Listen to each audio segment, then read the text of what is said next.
အမျိုးသမီးဟာသူမရဲ့ချစ်သူဟောင်းနဲ့ဟန်ပြလက်ထက်စာချုပ်ချုပ်ဆိုပြီးတာနဲ့ခင်မုန်းဖြစ်သူကိုရှင်းပြဖို့အတွက်အိမ်ကိုအပြေးလွှားပြန်လာခဲ့ပါတယ်။ဒါပေမဲ့အိမ်ထဲကိုခြေလန်းလိုက်တာနဲ့သူမမြင့်တက်သွားရတဲ့အရင်ကနှွေးထွေးခဲ့တဲ့အိမ်လေးဟာအခုတော့အင်္ဂတိနေရန်တွေနဲ့လျှက်စစ်ကြိုးတွေပဲကျန်တော်တဲ့တိုက်ပြက်ကြီးလိုဖြစ်နေပါပြီ။အဲ့ဒီအချိန်မှာမှသူမရဲ့ရင်ထဲမှာကြောက်စိတ်နဲ့အတူနောင်နာတွေစတင်ပြီးတိုးဝင်လာပါတော့တယ်။သူတို့နှစ်ယောက်ဟာတက္ကသိုလ်တုန်းကတည်းကတီးခဲ့ကြပြီးလက်ထပ်ခဲ့တာ9နှစ်ရှိပါပြီ။ဒီ9နှစ်အတွင်းမှာသူတို့ရဲ့အိမ်တော်ရေးဟာအရန်ကိုတာယာခဲ့ပေမဲ့ငယ်တငယ်ချင်းလည်းဟုတ်ချစ်သူလည်းဖြစ်ခဲ့ဘူးတဲ့သူပြန်ရောက်လာချိန်မှာတော့အားလုံးပြောင်းလဲသွားခဲ့တဲ့ငယ်ချစ်ဦးရဲ့အမေကဝေဒနာပြင်းပြင်းထန်ထန်ခံစားနေရတာကြောင့်ငယ်ဘဝကျေးဇူးကိုဆက်ဖို့အတွက်အမျိုးသမီးဟာဆေးရုံမှာပဲအချိန်ကုန်နေခဲ့ပါတယ်။ငါတို့လက်ထက်တာနှစ်ရှိပြီးအခုမင်းပြောတဲ့ငယ်ချစ်ဦးအတွက်နဲ့ငါ့ကိုစွန့်ပစ်တော့မှလားလို့ခင်မုန်းဖြစ်သူကမေးတဲ့အခါသူမပြန်ပြောတာကအန်တီကကျမကိုငငယ်ကအများကြီးဆောက်ရှောက်ခဲ့တာပါ။အခုကသူမသေးခင်နောက်ဆုံးဆန္ဒလေးကိုဖြည့်ဆည်းပေးုံတင်ပါလို့ပြန်ပြောခဲ့တယ်။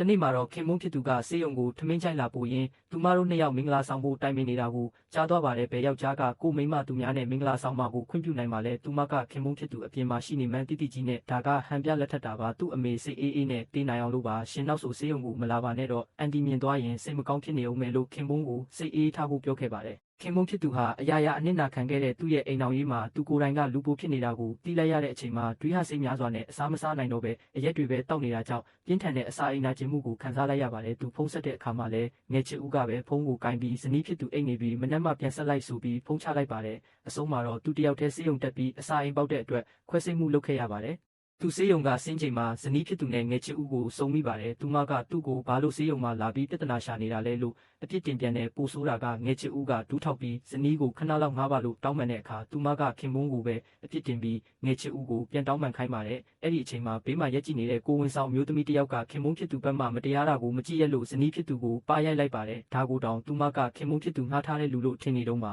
ခင်မုန်းဖြစ်သူဟာဒီအိမ်တော်ရေးကိုစိတ်ကုံသွားပြီးကွာရှင်းစာချုပ်မှာလက်မှတ်ထိုးကအတူတူနေခဲ့ဘူးတဲ့သူတို့ရဲ့အိမ်ကိုလည်းဖျက်ဆီးပစ်လိုက်ပါတယ်သူဟာကုမ္ပဏီကနေနှုတ်ထွက်ဖို့သွားတဲ့အခါအရင်ကသူ့ကိုတိတ်တကိုးလေးချစ်နေခဲ့တဲ့အမျိုးသမီးဥက္ကဋ္ဌကရှင်အိမ်ပြန်မယ်ဆိုရင်ကျမလည်းအတူလိုက်ခဲ့မယ်ရှင်ပေးမှာအမြဲရှိနေပေးမယ်လို့ပြောလိုက်ပါတယ်အမျိုးသမီးဟာခင်မုန်းဖြစ်သူရဲ့စေးမှတ်တမ်းကိုတွေးမှသူတကယ်အစာအိမ်ခွဲစိတ်ထားမှန်းသိသွားပြီးနောက်တရကအိမ်ကိုပြန်ဖို့ဆုံးဖြတ်လိုက်ပါတယ်ဒါပေမဲ့ငယ်ချစ်ဦးကဒါတွေကအတုတွေပါလို့လိန်ညာပြီးစစ်စစ်ချက်အတုတွေကိုပြလိုက်တဲ့အခါသူမကယုံသွားပြန်တဲ့နောက်နေ့ကုမ္ပဏီကိုသွားပြီးခင်မုန်းကိုရှင်ဘလို့တောင်ရုပ်မာရတာလဲလို့ဆဲဆိုတဲ့အခါချစ်ခဲ့တဲ့အချိန်တွင်ပထမဆုံးအကြိမ်ဖြစ်ခင်မုန်းဖြစ်သူကသူမကိုပါရိုက်လိုက်ပါတယ်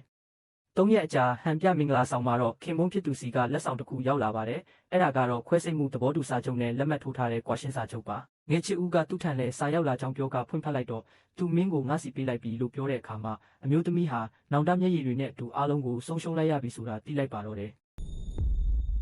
။